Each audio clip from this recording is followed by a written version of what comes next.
কেলেঙ্কারি। আলোচিত ট্রেডিং কেলেঙ্কারির ফাঁদে পড়ে সর্বশান্ত হয়েছেন বরাকের বহু মানুষ। ট্রেডিং কেলেঙ্কারির বিরুদ্ধে অ্যাকশন মোডে করিমগঞ্জ তথা বর্তমান শ্রীভূমি জেলার পুলিশ প্রশাসন। ক্রমেই দীর্ঘ হচ্ছে গ্রেপ্তারি তালিকা। এবার বদরপুর পুলিশের জালে জড়িত আরো এক যুবক। এবার ট্রেডিং কেলেঙ্কারিতে জড়িত থাকার অভিযোগে গ্রেপ্তার টেট শিক্ষক সুফিয়ান চৌধুরী। অধিক মুনাফা টোপ দিয়ে সহজ সরল মানুষদের কাছ থেকে টাকা হাতিয়ে নেওয়ার অভিযোগ রয়েছে ধৃত শিক্ষক সুফিয়ান চৌধুরীর বিরুদ্ধেও। শাকির রাজদীপকে লালঘরের অতিথি করার পর এবার এজেন্টের খোঁজে অভিযান চালাচ্ছে পুলিশ।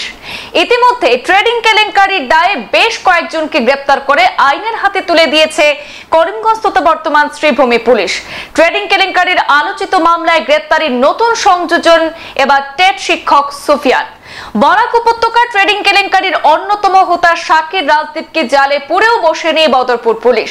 ধৃতদের নেটওয়ার্কে এবার অভিযান শুরু করে বদরপুরের টেট শিক্ষককে জালে পুরেছে পুলিশ।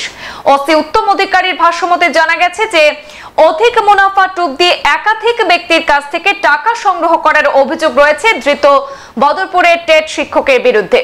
গোপন সূত্রকে কাজে লাগিয়ে বদরপুর পুলিশ গতকাল গভীর রাতে অভিযান চালিয়ে সুফিয়ান চৌধুরীকে জালে পুরেছে বলে জানা গেছে। আবু সুফিয়ান তেখেতৰ ঘৰ কৰিমগঞ্জত। তেখেত এজন টেট টিচাৰ, আমাৰ বদৰপুৰ থানাৰ অন্তৰ্গত এখন স্কুলত টিচাৰ কৰে।